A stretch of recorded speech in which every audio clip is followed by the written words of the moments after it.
Durante los 2000, usar bermudas anchas, andar en skate y hacer estupideces en televisión eran actividades cool. Quien haya transitado su adolescencia en esta época seguramente recuerde los juegos de Tony Hawk, Jackass y obviamente el pop punk.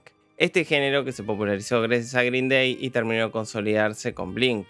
Ahora bien, pocas bandas supieron construir una identidad por fuera de la mera imitación. Una de ellas fue Sum 41.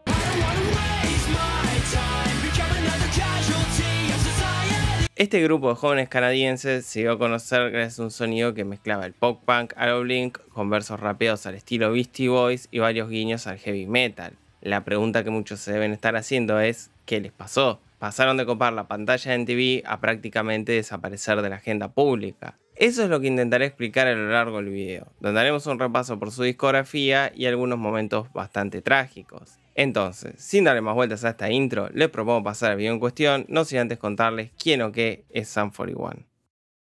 Esta historia empieza ya por 1994 en Canadá, con un joven llamado Deryck Whibley, quien por ese entonces tenía una banda de rock alternativo al estilo Weezer. Unos años más tarde conoce al baterista Steve Jobs, no confundir con el de Apple, ese es Jobs. Steve lo introduce al mundo del skate punk y el hardcore melódico. Hasta donde tengo entendido, su máxima influencia siempre fue NoFX. Estamos hablando de punk con riffs pesados y estribillos melódicos. Se lo suele confundir con el pop punk, pero tiene sus diferencias, principalmente la calidad de la producción musical y la percusión más veloz. Hago esta aclaración porque cobrará mayor sentido a la hora de analizar su discografía. La cosa es que de acá en adelante empiezan a hacer algunas presentaciones en vivo por Canadá. La más importante fue en el programa Jonovision. Gracias a este show llama la atención del productor Greg Nori, quien no está del todo convencido con la formación de la banda. Él sugiere que Deryck sea el vocalista principal, pero además suman al guitarrista Dave Bugs y más adelante a Jason McLastin en el bajo. Con esa formación sacan un EP bajo el sello Island Records llamado Half Hour Power del año 2000. En sí es un EP divertido, aunque es más un compilado que otra cosa. Pasan por el pop punk, el hardcore melódico, el metal y hasta el ska. A pesar de no ser un gran trabajo, el espíritu libre tiene su encanto, suena como un grupo de amigos divirtiéndose. Críticas aparte, este EP sirvió como antesala de lo que sería su primer éxito comercial, All Killers No Filler del 2001.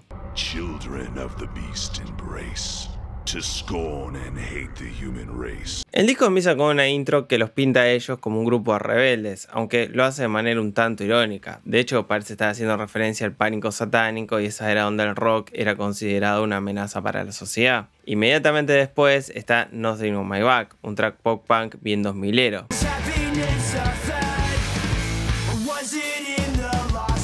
A diferencia de sus contemporáneos, las guitarras son un poco más agresivas. A mí me recuerda un poco a algunas canciones de Dookie y Green Day. Incluso las líneas de abajo guardan un parecido con esa era de Green Day.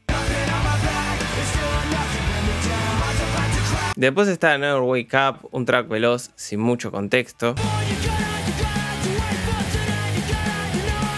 Por lo menos a mí me agradan estos momentos del disco. Además sirve para introducir uno de los mega hits del disco, Fat Lip. Dentro de lo que fue el pop punk, es una canción ingeniosa dado que mete versos medio rapeados al estilo Beastie Boys para después hacer el clásico estribillo pop cantable.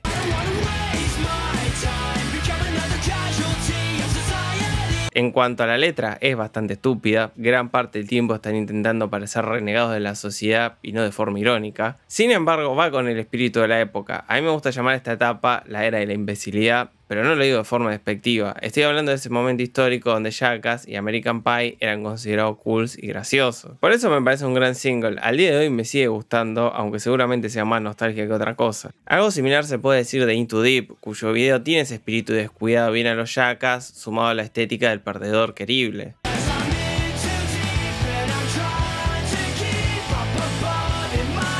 A todo esto en un momento hay un solo semi-metalero, las referencias a metal de los 80 va a ser una constante a lo largo de su discografía. Es más, la última canción del disco es Pain for Pleasure.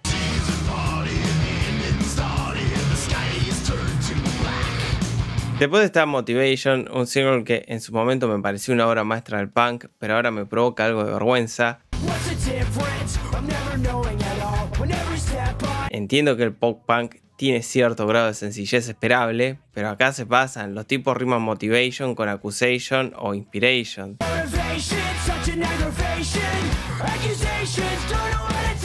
Después, por fuera de los singles, hay tracks atractivos como Summer o Rhythms, una de esas canciones sobre relaciones fallidas. No es una obra maestra introspectiva, pero se sostiene perfectamente por el trabajo de las guitarras y los estribillos. Sin embargo, la segunda mitad del álbum se torna aburrida y predecible, cae en todos los lugares comunes del pop punk pensado para MTV.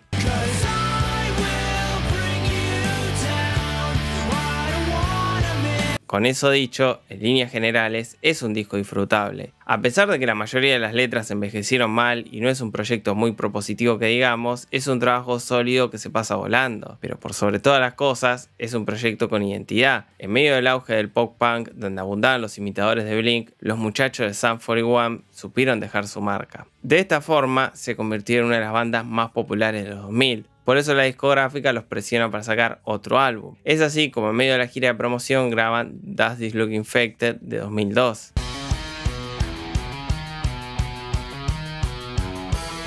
En este segundo disco tiene un sonido más pesado y hasta maduro, se podría decir. Por ejemplo, Hellsong es sobre un amigo de Eric a quien le diagnosticaron VIH.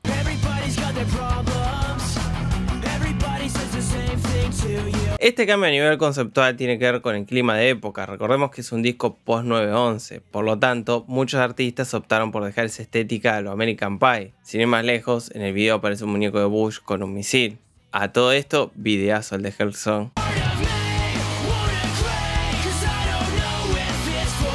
El tema de los videos musicales en este disco es importante porque toman temas que no están referenciados directamente en las letras, como por ejemplo Still Waiting, donde parodian a The Vines o The Strokes, evidenciando que el pop punk empezaba a desaparecer, al menos de los medios masivos.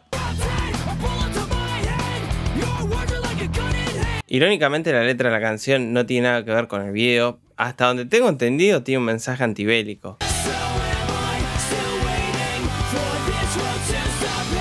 Algo a resaltar es que, si bien se los vinculó con el pop punk, dentro de los discos siempre hicieron algo más cercano al skate punk y el hardcore melódico. Un ejemplo de esto podría ser Mr. Amsterdam o My Direction, un track sobre la depresión y distintos trastornos mentales.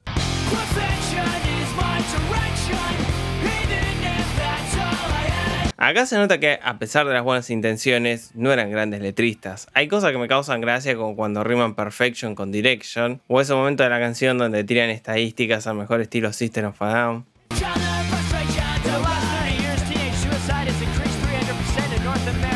En resumen, me agrada que se corran del pop punk y la música de moda de ese momento, pero se nota que es un proyecto apurado. De todas formas, me parece una mejora respecto al anterior. Sacando momentos específicos, las letras no envejecieron tan mal y el trabajo de las guitarras es muy bueno. Independientemente de las apreciaciones personales, con este álbum se terminan de consagrar dentro del mercado mainstream. Tan es así que hasta metieron una canción en el soundtrack de Spider-Man. Una curiosidad es que en el video aparece Kerry King de Slayer. Avanzando en el tiempo, para 2004 edita uno de los discos más importantes de su carrera, Chuck.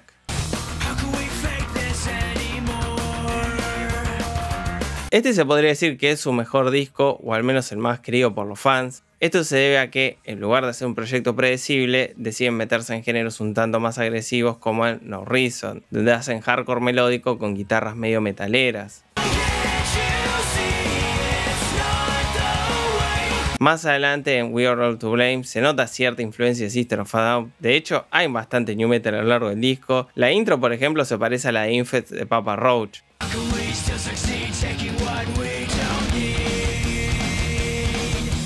A lo que voy es que están tomando muchos elementos del punk de los 90, pero en lugar de imitar a Pennywise o Bad Religion, supieron adaptarlo al sonido de los 2000.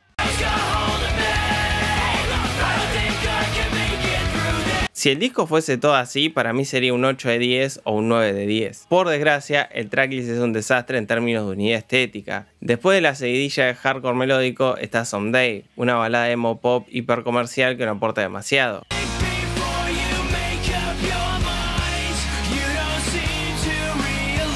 Más si tenemos en cuenta que está Sleeping Away, la cual me parece una canción mucho más interesante.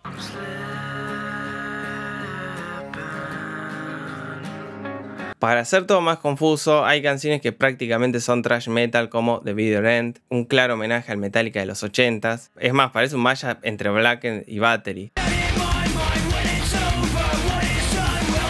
Y que no se malinterprete, los segmentos metaleros están muy bien logrados. Canciones como I Know The One me parecen geniales. Supieron integrar muy bien el sonido del pop punk con el thrash o el crossover thrash, pero es difícil pensar a Chuck como un proyecto.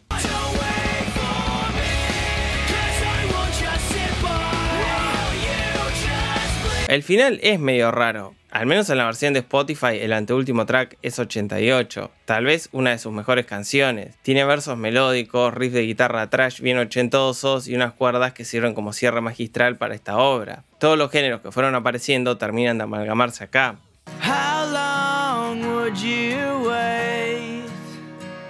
Por algún motivo, el último track es Nuts, una canción pop punk super básica sin mucho para ofrecer.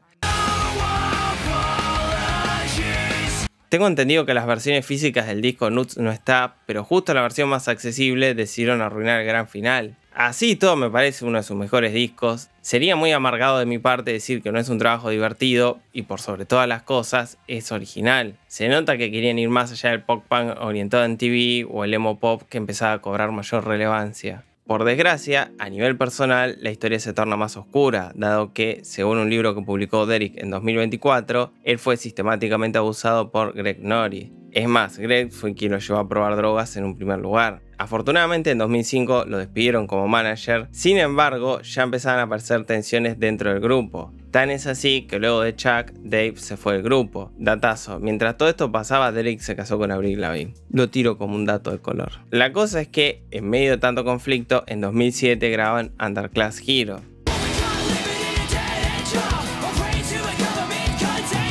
El disco tiene un comienzo prometedor con la canción que le da nombre al álbum, la cual efectivamente habla sobre la lucha de clases. La mezcla entre un sonido punk más clásico y toques electrónicos está muy bien lograda. Después hay tracks con una propuesta más cercana a Blink, especialmente en la época del homónimo, como puede ser Dear Father o Walking Disaster.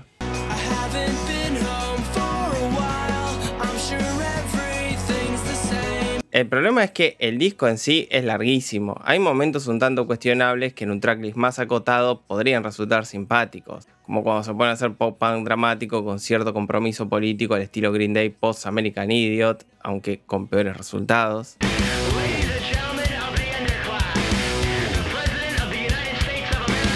Sumado a esto hay desvíos inexplicables como Ma Pueble. Desconozco cómo esta canción terminó en el tracklist final.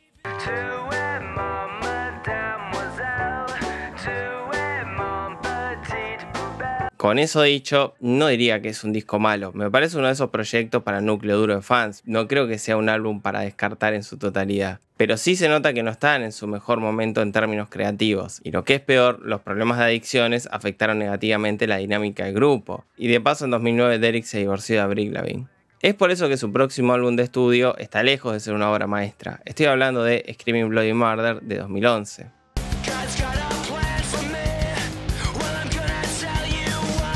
En este disco la mezcla de géneros musicales se torna insostenible. Antes sonaban como una banda jugando con distintas estéticas, acá directamente ni parecen un mismo grupo. Por un lado siguen con ese punk al estilo Green Day post American Idiot, aunque a nivel producción es más sintético, algo que pasó con muchas bandas de punk o metal de la época. El exceso de procesos digitales le hizo muy mal a este tipo de música.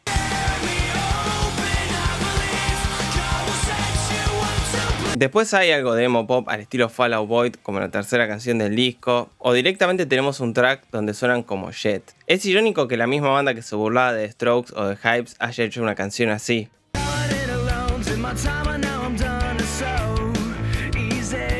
A esto deberíamos sumarle tracks con pasajes semi-metaleros que no van a ningún lado como Sick of Everyone.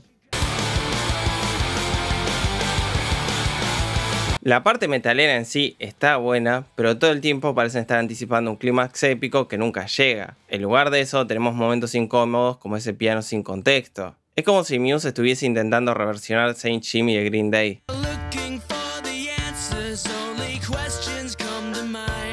Por las dudas aclaro, las referencias a Green Day no son para hacer comparaciones sueltas, sino que tanto en el álbum anterior como en este, Derek parece estar imitando a Billy Joe. No sé si tiene el mismo coach vocal o qué, pero es como mínimo llamativo. Es más, tuve que ver otras reviews para ver si no me quedé sordo. De paso recomiendo el videazo que se mandó Sin Delay sobre Sum 41. En resumen, no es un disco que me haya gustado, fuera del contexto del video lo terminaba salteando, pero entiendo que puede llegar a gustar. Hay un par de momentos que funcionan, pero es un trabajo demasiado disperso como para seguirle el hilo. Definitivamente la cosa no pintaba para nada bien. Sin ir más lejos, Steve, uno de los miembros fundadores, decide dejar la banda después de este disco. Sin embargo, esta historia empieza a mejorar en 2016 cuando Dave decide volver al grupo para editar 13 Voices.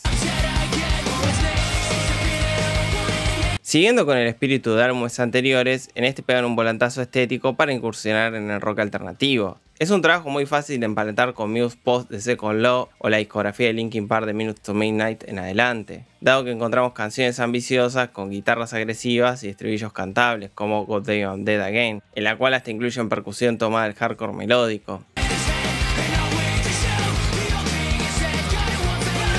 Es cierto que hay buenas ideas a lo largo del proyecto, pero la producción musical sintética atenta contra el álbum. Hay canciones como Fake My Own Dead que están bien escritas, pero el exceso de procesos digitales en la voz la hacen sonar genérica.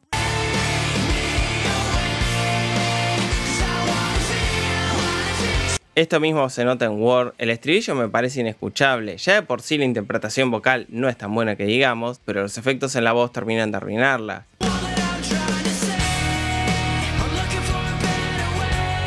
Después hay segmentos donde directamente copian a Linkin Park. Es imposible no escuchar Breaking the Chain sin recordar What I'm Done.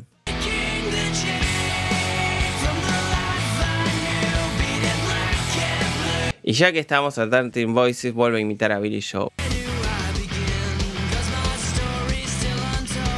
Estos comentarios no son para hacerme el picante, son cosas que le juegan en contra al disco. La canción en sí está muy bien escrita, los riffs de guitarra están buenísimos y la progresión hacia el estribillo me gusta mucho. Pero es raro tener versos que parecen cantados por otra persona. Se le pueden criticar mil cosas a Sum 41 en su etapa pop punk, pero al menos tenían un sonido propio. Nunca aparecieron imitadores de Blink o Green Day. Avanzando en su catálogo, en 2019 editan Order in Decline.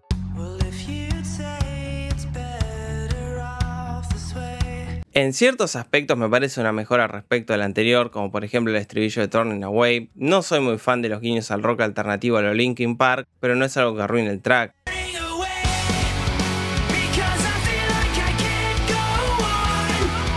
Después Out of Blood es otra canción hardcore melódico con un sonido metalero, más que nada en esos segmentos donde combinan riffs agresivos con el doble pedal de la batería.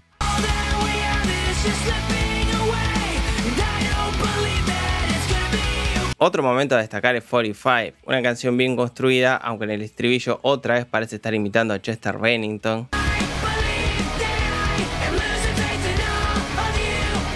Lo malo es que, a pesar de ser un disco corto, se siente larguísimo. Al menos de toda su discografía, es el que más me cuesta recordar. Lo escuché como 4 veces para poder escribir algo al respecto. Por otro lado, hay momentos donde directamente me dan ganas de sacar el disco, como en The New Sensation, donde vuelven a homenajear a Muse, o Catching Fire, donde parecen estar imitando la peor época de Green Day.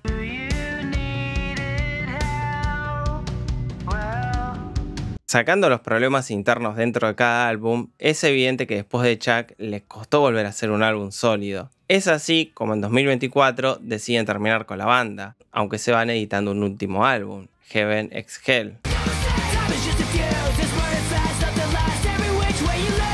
Este es un disco doble donde en una primera mitad vuelven al pop punk de los 2000, cosa que tiene sentido para una despedida. Es comparable con los trabajos más recientes de Descendent. Son álbumes sin muchas novedades, pero que sirven como un regalo para los fans.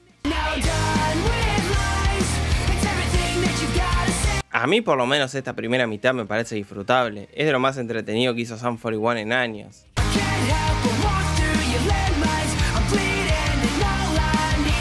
En el segundo disco siguen con ese sonido más cercano al rock alternativo, como por ejemplo en House of Liars.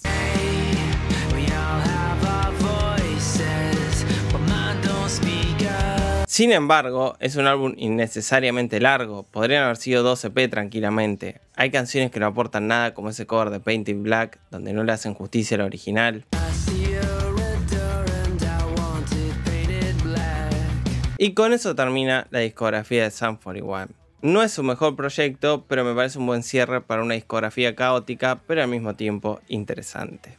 Sum 41 demostró al mundo que era posible hacer pop punk sin caer en todos los clichés del género. No creo que hayan hecho obras maestras del punk, pero intentaron llevar el sonido hacia un terreno más interesante. Ahora bien, es evidente que los problemas personales incidieron negativamente en lo artístico. Por lo que pude reconstruir viendo entrevistas, se nota que la industria atentó contra el potencial de la banda. En retrospectiva, se podría decir que, a pesar de todo lo malo, pudieron salir adelante. Incluso supieron construir su propio camino dentro de un género que parecía haberse estancado. Y no solo eso, fueron uno de esos grupos que metieron a varios jóvenes en el punk. Sin ir más lejos, en su momento fueron uno de mis grupos favoritos. En cierta forma, se podría decir que este canal existe gracias a Sum 41 o Sum 41. Nunca supe cómo se pronuncia.